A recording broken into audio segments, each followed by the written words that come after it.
हमारी जो पेंशन है उसकी अगर तमाम आर्मी के रिटायर्ड लोगों को और सिविलियंस को शामिल किया जाए और सूबों को भी शामिल किया जाए तो साल के दौरान 1.5 ट्रिलियन से ज्यादा का पेंशन की इस्लाहात नहीं है। ये डिस्क्रिमिनेटरी प्रपोजल्स हैं जो कि प्राइम मिनिस्टर की टेबल पे इस टाइम पड़ी हैं। तकरीबन 700 अरब रुपए के लगभग हमारी पेंशन की लाइबिलिटी है फेडरल गवर्नमेंट की। ये सिलेक्टिव ज्यादती है उन लोगों के साथ जिनके लिए बोलने वाला कोई नहीं है। मुकालमा टीवी के नए वीलॉग के साथ आपकी खिदमत में हाजिर हैं और जिस चीज़ों का और खदशात का इजहार हम कर रहे थे, अब वो वक्त आन पहुंचा है कि अब मुख्तलिफ जो सेक्टर्स हैं उनके ऊपर वो जो कुल्हाड़ी चलाने का टाइम था वो बिल्कुल हम उसके करीब पहुंच चुके हैं। आपको याद होगा कि बजट के दिनों में मैंने ये बात की थी कि ये जो पेंशन है ये इस तरह से इसको चलाया नहीं जा सकेगा। उस पे अब काम जो है वो उसका आगाज हुआ चाहता है। मिनिस्ट्री ऑफ फाइनेंस ने एक समरी मूव की है और ये समरी पार्लियामेंट ने चाहते हुए पेंशन रिफॉर्म्स की मंजूरी दी। रिफॉर्म्स का वर्ड इसके लिए मुनासिब नहीं है क्योंकि ये पेंशन की इस्लाहात नहीं है, ये डिस्क्रिमिनेटरी प्रपोजल्स हैं जो कि प्राइम मिनिस्टर की टेबल पे इस टाइम पड़ी हैं। उन प्रपोजल्स के अंदर कुछ चीज़ें तो ठीक है लेकिन बहुत सी चीज़ें ऐसी हैं जिनकी कोई जस्टिफिकेशन नहीं है। और सबसे बड़ी जो बात है और जिस पे मैं समझता हूं कि मैं डिस्क्रिमिनेटरी उसको कह रहा हूं, उसमें देखें इस टाइम कोई तकरीबन 700 अरब रुपए के लगभग हमारी पेंशन की लाइबिलिटी है फेडरल गवर्नमेंट की। 80% जो पेंशन है वो आर्मी के रिटायर्ड लोगों की है, 20% जो है वो सिविलियंस की है। अब 80% लोगों को आपकी जो सो कॉल्ड इस्लाहात है उसमें से एग्जेम्पशन दे रहे हैं, उनको इस्तिस्ना दे रहे हैं के ऊपर ये जो चेंजेस हैं वो लागू नहीं कर रहे और 20% लोगों को आप कुर्बानी का बकरा बना रहे हैं, तो ये कोई रिफॉर्म्स नहीं है। ये सिलेक्टिव ज्यादती है उन लोगों के साथ जिनके लिए बोलने वाला कोई नहीं है।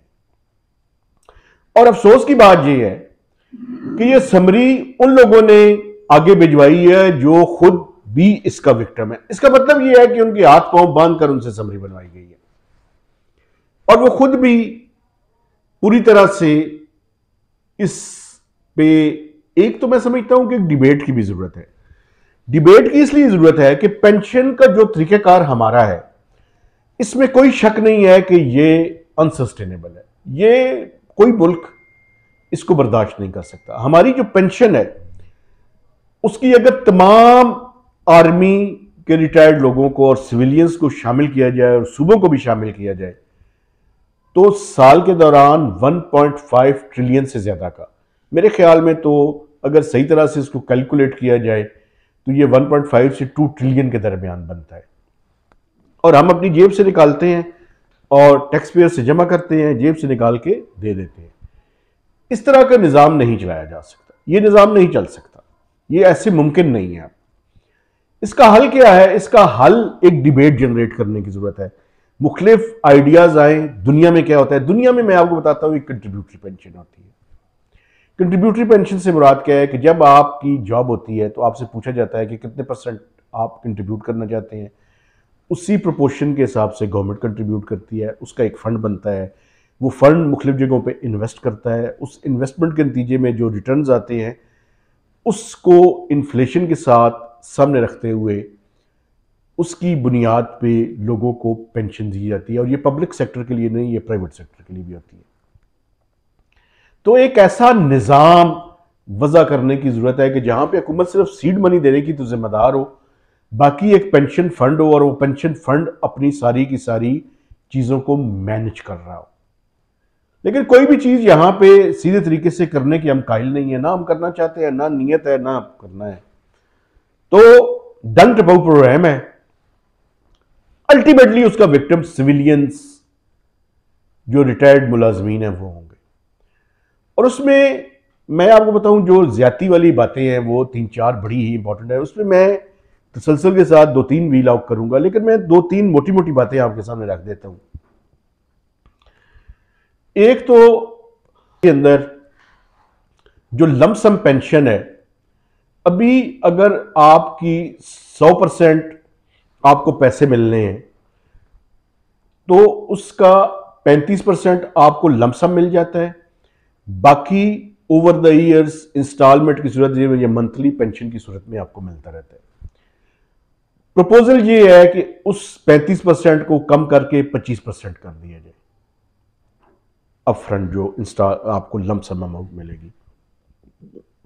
दूसरी उसके अंदर ये है कि जो लोग पेंशन लेते हैं और उनका कोई विडो या डॉटर, उनकी बेटी अगर वो गैर शादीशुदा हो तो उसको ताहयात पेंशन मिलती रहती है।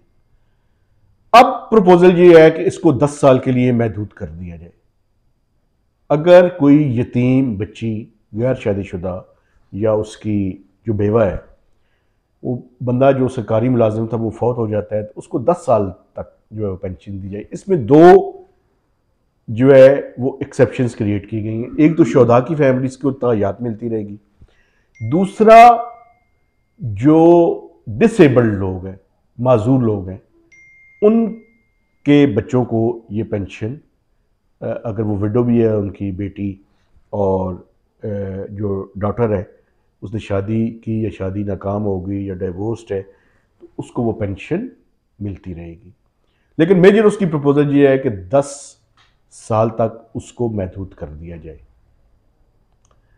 तीसरी जो मैं समझता हूं कि बड़ी ही अजीब व गरीब सी प्रपोजल्स हैं उसके अंदर, वो ये है कि अगर आप रिटायर होते हैं और रिटायर होने के बाद पब्लिक सेक्टर आपको रीहायर करता है, तो आप या सैलरी लेंगे या पेंशन लेंगे, दोनों इकट्ठे नहीं ले सकते।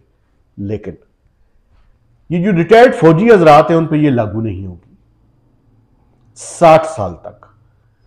चूंकि आर्मी के लोग ज़रा जल्दी रिटायर हो जाते हैं तो 60 साल की एज तक उन पे ये लागू नहीं होगा। लेकिन अगर वो 60 साल से ऊपर भी काम करते हैं तो उनके ऊपर भी ये लागू हो जाएगा। मुतद्दद उसके अंदर और प्रपोजल्स हैं, उन पे हम डिटेल के साथ बात करते रहेंगे। लेकिन मैं जो क्रक्स ऑफ द मैटर है वो आपके सामने रखना चाहता हूं। क्रक्स ऑफ द मैटर ये है कि हुकूमत के खजाने के जो दाने हैं वो खत्म हो चुके हैं। अब नस्ल दर नस्ल ये पेंशन का लामहदूद और लामुतनाई सिलसिला नहीं चल सकता। एग्रीड, यहां तक एग्री करते हैं। लेकिन पाकिस्तान के तमाम लोगों को इसके अंदर शामिल करें। अगर आप इसके अंदर डिस्क्रिमिनेशन करेंगे तो इससे जो नफरत का माहौल है इसमें मजीद इजाफा होगा। अगर किसी ने पेट पे पत्थर बांधने हैं तो सबको मिलकर बांधने पड़ेंगे। यह नहीं हो सकता कि फलां होली का हो है, कल कलां को मैं आपको बताऊं फिर सिविलियंस में जजेस भी निकल जाएंगे। फिर हो सकता है कि ग्रेड 22 के जो अफसर हैं वो भी निकल जाएं और बहुत से भी निकल जाए। एग्जेम्पशन किसी के लिए भी नहीं होनी चाहिए, चाहे मैं हूं चाहे कोई और, किसी के लिए भी इस तरह का इस्तिस्ना आपके इंटेंशंस को, आपके कानून को, आपके रूल्स को डिस्टॉर्ट करता है। और डिस्टॉर्टेड चीजें इंप्लीमेंट नहीं हो सकती, या होती हैं तो किसी एक तबके को कुर्बानी का बकरा बनाकर दूसरों को नवाजा जाता है।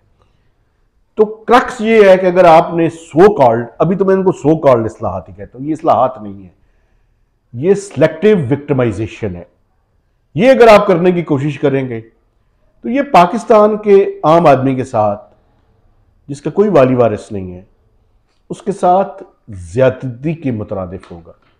ये बिल्कुल उसी तरह से है जिस तरह से आजकल सरकारी असातिज़ा खासकर पंजाब के अंदर प्राइवेटाइजेशन के खिलाफ एक तहरीक चला रहे हैं। उनकी कोई सुनने वाला नहीं है, उनको कोई कवर करने वाला नहीं है, उनकी कोई बात आगे तक पहुंचाने वाला नहीं है। इसके बारे में आइंदा चलकर तफसीलात आपके सामने पेश करेंगे।